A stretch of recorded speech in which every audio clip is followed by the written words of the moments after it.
Here we are in beautiful Sydney. It's week 4 of dog training with Lucy the dog. I've got Darcy Jennings from Communic9, and so far, Darcy, we've worked on the come command and some basic leash manners. Today, what are we focusing on?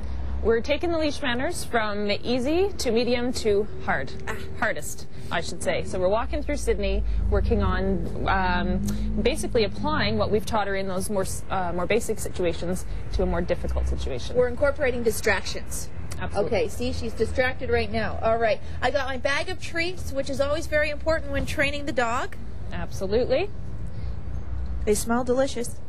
All right, so what should I be doing while we're walking? So again, you're always focusing on making sure you give her the same length of leash, keep it loose all the time, and rewarding her when she's with you. Now at this stage of the game, we're rewarding a little less frequently. We want more behavior for less rewards. Okay. So what we're going to do, now the other thing, we're going to raise the bar a little bit. She doesn't get treats for just coming back to your side. She gets the treats now for staying by your side. So that's really important to make that distinction. That's how we start to take it to the more, to the next level, really. Okay. This way, should we walk? Yeah, let's walk this way. Let's go.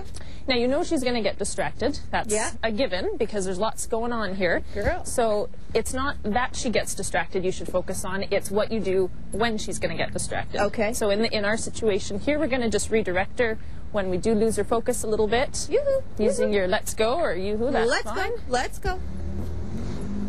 Let's go. Good girl. Excellent. And in this type of a scenario, you want to give her a lot of feedback. So you want to make sure that you know that she has a reason to stay with you, because there are a lot of things that she could be focusing on besides you that are can be a lot more interesting.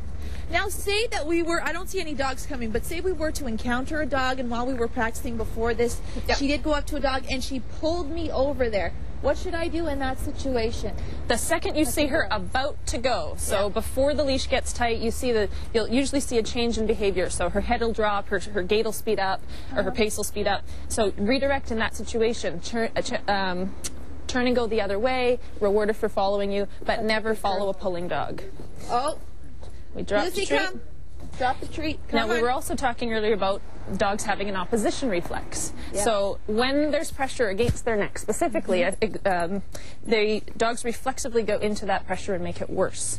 Yes. Okay. So we were talking a little bit about jumping up last week. That's part of why when dogs are on leash, they jump up so badly, because we tend to pull back on the leash and hold it tight. And their instinct is to go harder into that pressure and make it worse. So right now, we're going to just redirect, change directions. Let's go. Let's go. Let's go. Good girl. Good girl. Just get her back on track. Okay.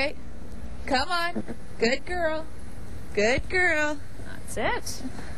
Excellent. Because that is true. When the dog is pulling, the last thing you want to do is pull them back and yank on their collar, right? Well, it doesn't give them enough information is the problem, because we tend to pull back, but then we keep walking in the forward direction. So you basically say, no, come back here, but okay, we'll keep going forward. You have to give them a reason to want to stay by your side, hence the rewards as they walk, as they're walking with you.